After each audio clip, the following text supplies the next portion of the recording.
Le Punisher s'est fait un sacré nom en tant qu'armée à lui tout seul dans les comics Marvel, le dernier type que n'importe quel méchant voudrait voir à ses trousses. Mais que se passerait-il si on prenait le Punisher et qu'on le plaçait dans les rues sales de Gotham City? Comment le Punisher s'en sortirait-il face aux ennemis de Batman? Découvrons-le. Le lieutenant Frank Castle est rentré chez lui après son service, seulement pour voir sa femme et ses enfants assassinés sous ses yeux de sang-froid par la mafia. Incapable d'obtenir justice pour eux par des moyens légaux, Castle a juré de passer le reste de sa vie à les venger. Désormais équipé d'armes de pointe, fort de décennies d'expérience au combat, de techniques de guérilla et de guerre urbaine, il mène une guerre solitaire contre le crime sous le nom du Punisher, un justicier meurtrier qui ne fait pas de prisonniers, ce qui le met constamment en conflit avec les autres héros qui l'entourent. Le Punisher s'est entraîné jusqu'à atteindre une condition physique optimale. Il est très fort, très résistant et étonnamment rapide aussi. Frank reste peut-être un simple humain, mais il est assez fort pour maîtriser plusieurs hommes à la fois et même briser du métal uniquement grâce à sa force brute. Le Punisher a même carrément mis un coup de poing en pleine face à un ours polaire.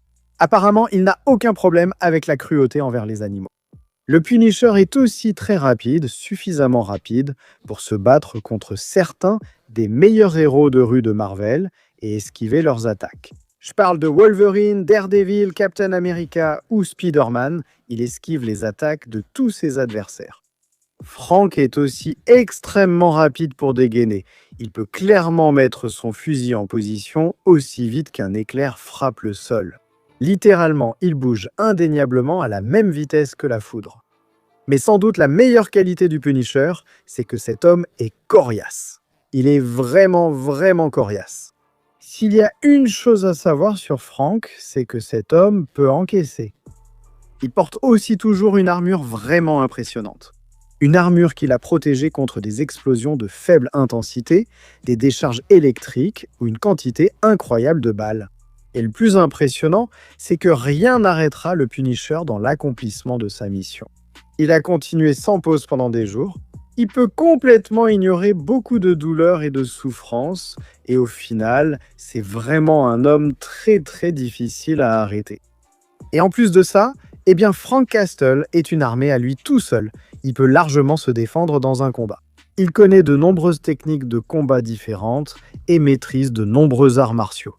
Le Punisher n'a absolument aucun problème. Il est capable de mettre à terre plusieurs hommes entraînés en même temps, de combattre des groupes entiers de personnes tout seul ou d'affronter certains des meilleurs combattants de Marvel. Par exemple, le Punisher s'est déjà battu contre Daredevil, Wolverine, Black Widow, Deadpool et bien d'autres encore.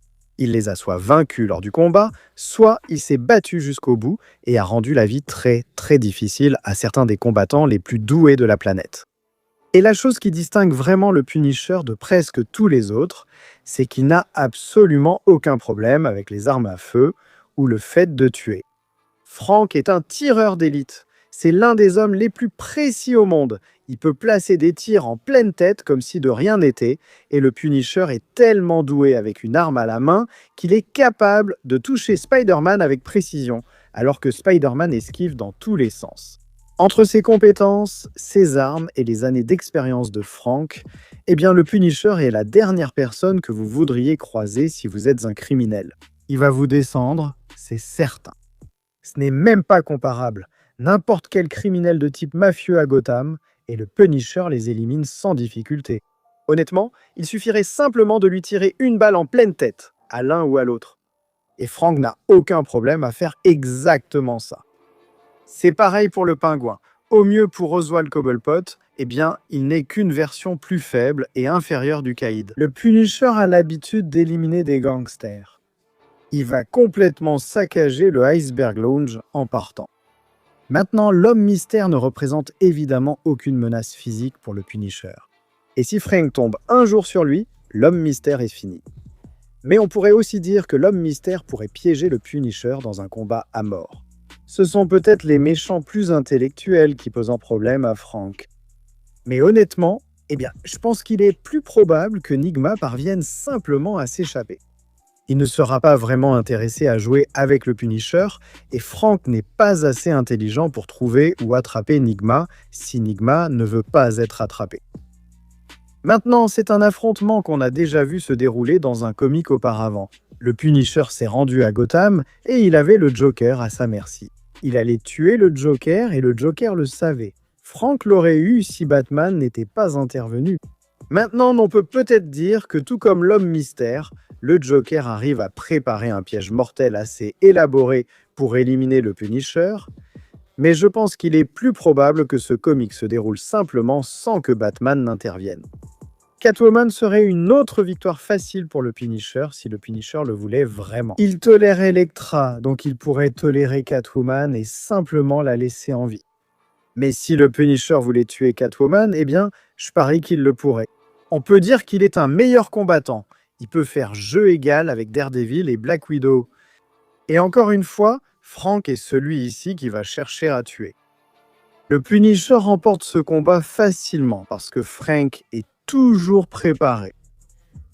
Et battre l'épouvantail est aussi simple que de bien se préparer à l'avance pour filtrer le gaz de la peur et éviter qu'il ne l'affecte.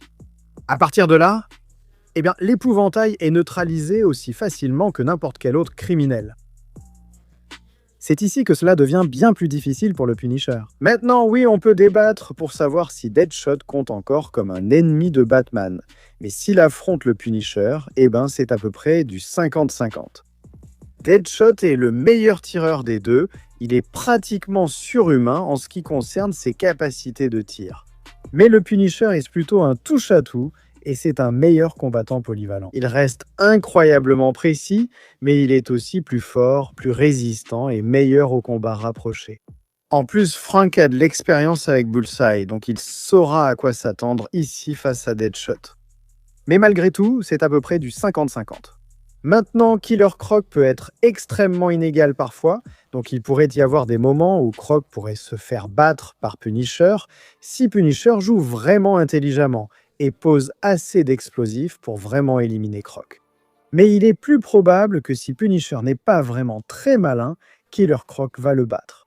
Ce type est tout simplement complètement par balle, donc une grande partie de l'arsenal de Punisher ne va pas l'affecter. Et Croc a même fait des trucs encore plus fous, comme encaisser des explosions, s'écraser depuis la haute atmosphère ou prendre des coups de poing de la part du général Zod. Il est plus que probable que Killer Croc soit tout simplement beaucoup trop coriace pour Punisher en temps normal, et Croc le domine complètement. Mais bien sûr, il reste toujours la possibilité pour Frank de se préparer suffisamment pour abattre le grand reptile. Laisse-moi te dire, Gueule d'Argile serait presque impossible à battre pour Punisher sans une préparation sérieuse à l'avance, parce que Gueule d'Argile est tout simplement, totalement, entièrement à l'épreuve des balles. Tu ne peux pas poignarder ou tirer sur Gueule d'Argile, donc beaucoup de l'équipement de Frank ne servira à rien. Maintenant, Punisher peut vraiment se préparer sérieusement s'il le veut. Il a en fait amassé un arsenal assez impressionnant chez Marvel grâce à tous les super-vilains qu'il a tués ou simplement en volant aux héros. Donc Punisher pourrait se procurer du matériel pyrotechnique, K.O., ou des explosifs assez puissants et des flammes pour neutraliser Gueule d'Argile. Mais si c'est simplement le Punisher tel qu'il est, il n'a vraiment aucun moyen de battre Gueule d'Argile. Voici un autre méchant vraiment difficile à vaincre pour le Punisher. Mais cela dépend de la version de Bane dont tu parles. Par exemple, si c'est Bane qui est juste le gros brute super fort et un peu idiot, on peut dire que le Punisher pourrait avoir de la chance et le battre. Mais si Bane est à son meilleur niveau, c'est un gars qui peut mettre une raclée à Batman et qui est complètement par balle. Donc c'est vraiment une tâche très difficile pour le Punisher et ça devrait être quasiment impossible. Bane serait meilleur que Frank à tous les niveaux. Et dopé au Venom, il ne sera pas mis à terre par les armes du Punisher. Maintenant, je ne veux pas ignorer le fait que le Punisher pourrait retirer le Venom à Bane et ensuite le battre. On parle d'un gars qui a vaincu War Machine avec juste un couteau. Mais je pense quand même que Bane batte le Punisher la plupart du temps. Ouais, le Punisher ne battra pas Poison Ivy, du moins pas s'ils sont ne serait-ce qu'un peu proches l'un de l'autre. Le Punisher ne pourra pas résister aux phéromones et à la manipulation de Poison Ivy. Et Poison Ivy est plus puissante que jamais maintenant. Elle est liée au ver et pourrait carrément transformer Frank en arbre. On pourrait dire que le Punisher joue intelligemment ou a beaucoup de chance et parvient à abattre Poison Ivy à très longue distance. Mais en dehors de ça, eh bien Poison Ivy gagne la plupart du temps. Deathstroke bat le Punisher quasiment à chaque fois parce que le Punisher est bon, mais Deathstroke est meilleur. Deathstroke surpasse le Punisher dans tous les domaines, étant littéralement un surhumain. Il est aussi un meilleur combattant. Et pas seulement ça, mais il a une meilleure technologie, une meilleure armure, de meilleures armes. Nous n'aurons aucun problème à mettre le Punisher 6 pieds sous terre. Il n'y a vraiment aucun moyen que le Punisher puisse battre Deathstroke. Pac-Man Slade est littéralement meilleur dans tous les domaines. Il est tout simplement bien trop fort pour que le Punisher puisse lui faire face.